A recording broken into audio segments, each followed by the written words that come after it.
Welcome students to the third session of the chapter Discovering Tut. The saga continues. In the previous two sessions we had read about who was King Tut, how was his mummy so famous, why was it so famous, the reason it was one of the world's richest mummies, and plus he died a very mysterious death as a teenager. Nobody knows what was his age at the time of his death because teenager varies from it can be 13 to 19 anytime as it has the word teens. So he died as a teenager, but people said he ruled for 9 years. He suddenly mysteriously disappeared. Nobody knew where his tomb was until his tomb was discovered in 1922. After 3,300 years, it was discovered in 1922 by Howard Carter. Everybody and even Carter became a sensation. The reason he was able to discover the mummy.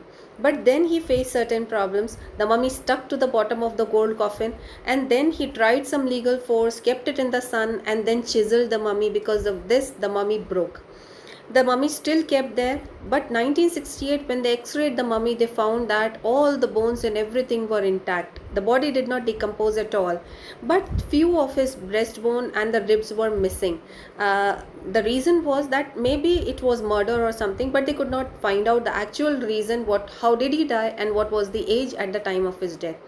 Then in 2005, January 5, 2005, very recently, the mummy was CT scanned.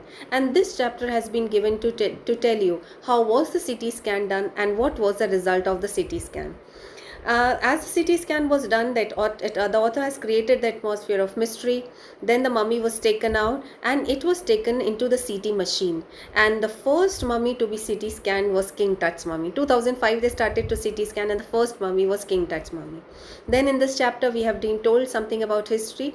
Tut's father or grandfather Amenhotep III, 40 years he ruled. It was golden period.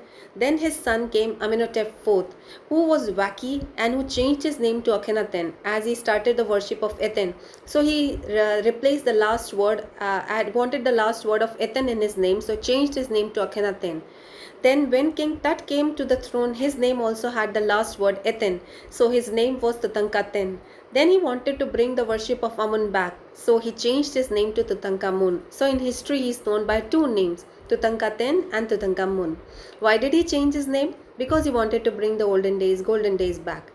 Then this chapter, as I said, is told to you how was the CT scan done. So let us see how was the CT scan done and what was the result of the CT scan. The beginning of the chapter tells you how King Tut's mummy was taken out and what sort of atmosphere was built up.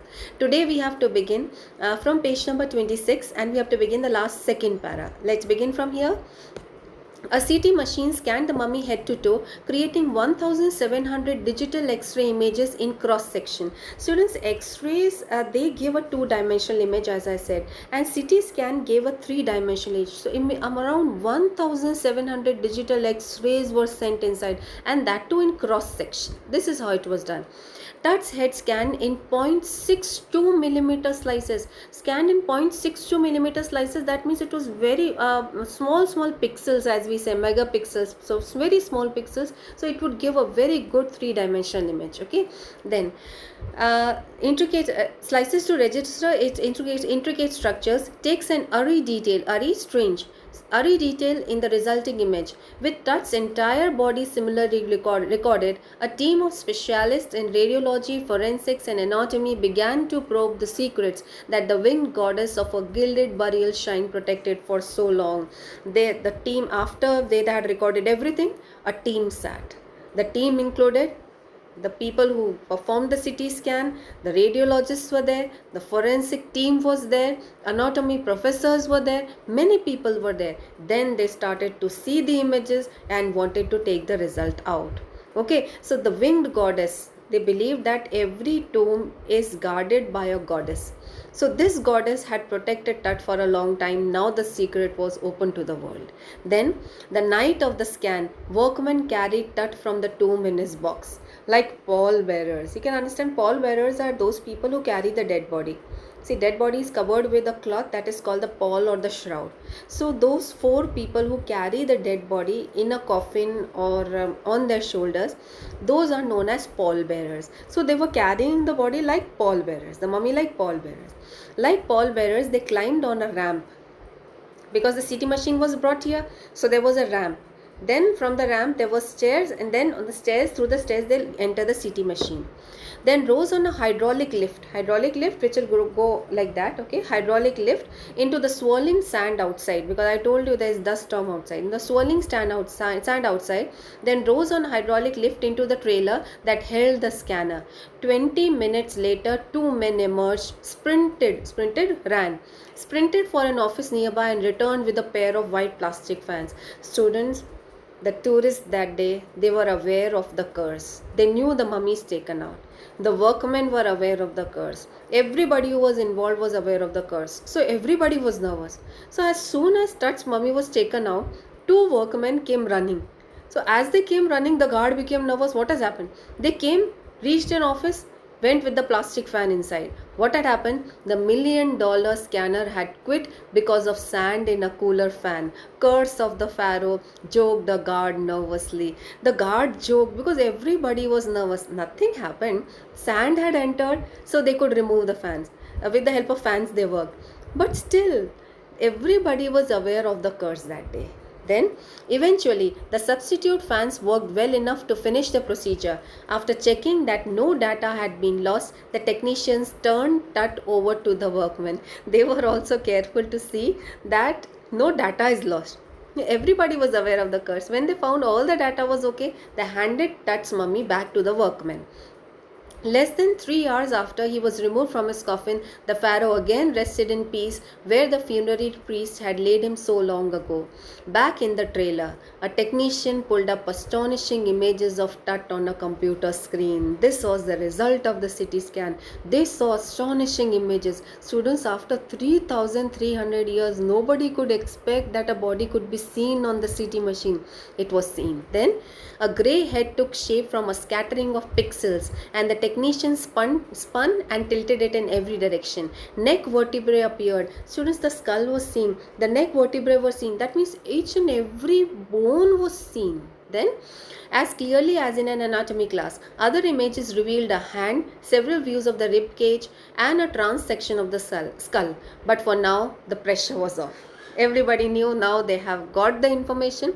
No information has been lost. Sitting back in his chair, Zahi Hawass, he's the Secretary General, so he smiled, visibly relieved that nothing had gone seriously wrong. I didn't sleep last night.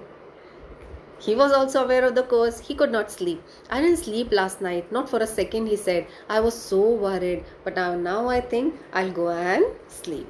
See the next page, you can see here King Tut and the mural which was made on the burial chamber. You told me, somebody asked also what are murals. They are the paintings or the carvings, some embossed things on the burial chamber. Okay, so you can see one of the mural here. See the last paragraph. By the time we left the trailer, descending metal stairs to the sandy ground, the wind had stopped. Students, the author has built that atmosphere. Tut's body was taken out, wind started to blow. Tut's body was kept back, wind again came. It calmed down. Then the winter air lay cold and still, like death itself in this valley of the departed. Just above the entrance to Tut's tomb stood Orion, the constellation that the ancient Egyptians knew as the soul of Osiris, the god of the afterlife, watching over the boy king. See, ancient Egyptians believed that Osiris is the god who protects the mummies and all. So they found that after everything was okay, just above the tomb, the constellation Osiris could be seen, as though Osiris was watching the boy king. So here is where this story ends, where this article ends. But this article tells you how the CT scan was done, what was the result of the CT scan, what happened when the mummy was opened, what were the funerary treasures, could the two questions be answered, and King Tut's history. All the things have been in this chapter, although not in the same order. The chapter comes into the present, goes into the past, present, past. This is how it goes. But now the important things from this chapter. First thing, who was King Tut? Why his death was so grand, like why his mummy is so famous? Second is which problem Carter faced as his mummy was revealed. Then the third is why do we say which questions were left unanswered for King Tut. Then fourth is how was the CT scan done. Fifth is what was the result of the CT scan. Sixth is the history of King Tut, why he changed his name. And seventh is one more question that is there with what are the funerary treasures with which King Tut was buried with. Then after that I am sending you the questions and the answers. Then Please try to follow by reading the chapter again. This chapter is a chapter of history, plus it has many good words also. You can use words like resurrection. Resurrection means life after death. Like if we say this has to be resurrected, means it has to be built up again. So like that, there are few words which you can use. Thank you.